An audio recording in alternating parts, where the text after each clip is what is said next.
Welcome to Psychology Hub with Dr. Rodriguez. In today's video, I'll be going over 5 personality assessments and placing emphasis on high-yield key takeaways. So if you're about to take a psychology exam on this area, this is the video for you. MMPI stands for the Minnesota Multiphasic Personality Inventory. And when you see this on an exam, I want you to think of psychopathology or diagnosis. Assessment has 10 clinical scales. It measures depression, anxiety, psychosis, personality pathology, as well as response to validity, okay? Go ahead and take a look at the other clinical scales because you would need to be familiar with them, okay? Most tested facts on the MMPI would be the validity scales. L, F, K, V, R, I, N, and the TRIN. Those are just the most tested. L for line, F for frequency, K for correction, VRIN for variable response inconsistency, as well as the TRIN for true response inconsistency. And really quick cheat is variable response will be how it varies in the response. They're inconsistent. As well as the true TRIN would be the true and false, how many true inconsistent responses, okay? 3 other validity scales would be the cannot say, represented by the backwards question mark. I don't know what that symbol is, as well as the F back, which is presented as FB, and the Infrequency-Pathology, which is the FP. Make sure you take a look at those and you memorize those. MPI scores are converted into T-scores. Remember, the mean is 50, the standard deviation is 10, and 65 and above is clinically elevated. 50 to 64 is normal. 65 and above is clinically elevated. And as well as 85 and above is significantly profound, would have to be paired with other assessments, background, interviews, and whatnot. The MMPI is used for clinical diagnosis, forensic evaluations, disability evaluations, public safety screenings, as well as treatment planning.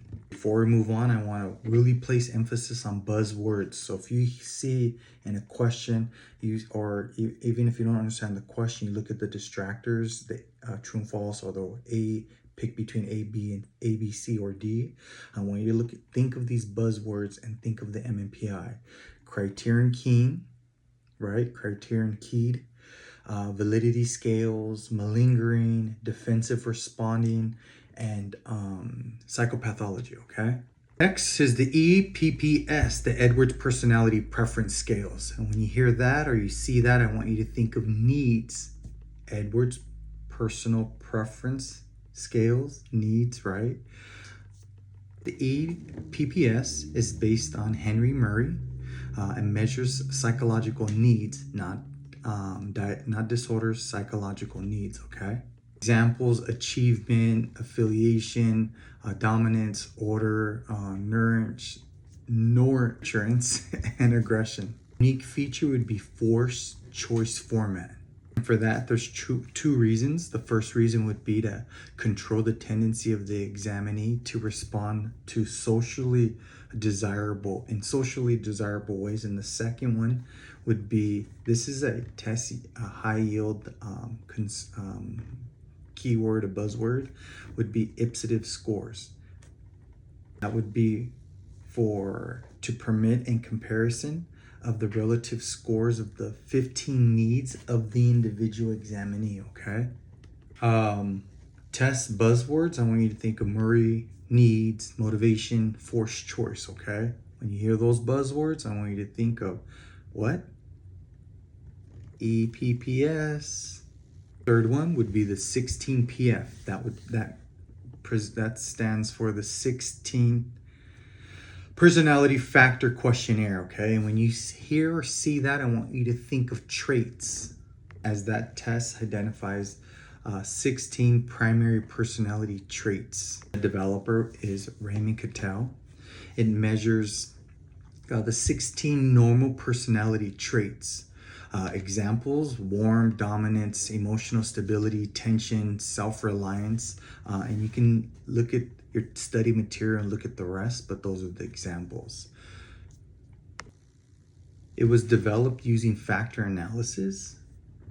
And I believe that's the developing use, the factor analysis, is probably the single most tested fact of this test. We use this assessment: career counseling, personal selection, a leadership assessment. Before we move on to the next assessment, test buzzwords. I want you to think of factor analysis, source traits, and trait theory. Next, we have the PI3, that is the Neo Personality Inventory 3.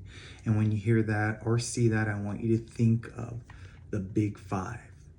And when you see that assessment, well, first, the developers was Costa and McCrae. And again, think of the Big Five, okay? It measures the 5-factor model. Very important. The Big Five personality traits are extroversion, agreeableness, conscientiousness, eroticism, and openness to experience. And those all spell ocean. Ocean, right? The Big Five, ocean. Some of the strengths for that assessment would be reliability, validity, research. It's research supported. It's preferred over the MBTI. The MBTI we'll go over in a minute, but that stands for the Myers-Briggs type indicators. We use that assessment: research, personality assessment, counseling, and occupational psychology. And buzzwords, test buzzwords. When you see a Big Five, ocean, trait, dimensions, strong empirical report, what are you going to think of? The Neo Personality Inventory 3, the Neo PI3, right? And 5, the Myers-Briggs type indicators, MBTI. When you see that, hear that, I want you to think of preferences, okay? The developers were Myers and Briggs. It's based on Carl Jung, and it measures the 4 dichotomies. What are the 4 dichotomies? That's E for extroversion versus I for introversion. We have the S for sensing versus N, intuition. N, intuition, that might be easy to remember, as well as T for thinking versus F for feeling, J for judging, and P for perceiving. Okay, it produces 16 personality types. It's been criticized. It has its criticisms for poor retest reliability, predictive validity, artificial categories. It's less supported than the Big Five. And then again, before we end, I want to focus on test buzzwords: Jung, personality types, preferences, career counseling. When you see those or hear those, I want you to think of this assessment, okay? Let's go over a few little differentiating factors, or how to differentiate them. So when you get a question that presents as which test measures psychopathology, what are you going to think of? The MMPI. Remember, when you see the MMPI, I want you to think of psychopathology. What test measures motivation? The EPPS. Remember, we got to pair the EPPS with motivation. And again, if you see a question that reads, or it's similar to which test measures traits using factor analysis, I want you to think of the 16PF. Or if you get a question that reads such as which measures the Big Five, I want you to think of the Neo PI3, which measures personality preferences. That will be the Myers-Briggs, the MBTI. Very, very important, okay? And then some typical scenarios when you in a test, you're gonna get applicants as a police officer, which is MMPI. So applicants for the role of a police officer is the MMPI. Career counseling, what's best for that is the 16PF or the NEO. The Myers-Briggs Also be useful for self-exploration, but it's less supportive empirically.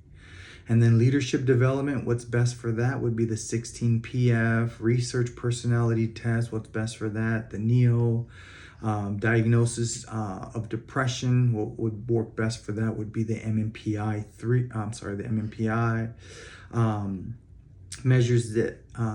Measures needs for achievement would be the EPPS. Self-understanding, what's best for that would be the Myers-Briggs, the MBTI. So again, thank you for watching. Please support, watch, follow, support us, share, I don't know, like, but thank you for your time. Good luck.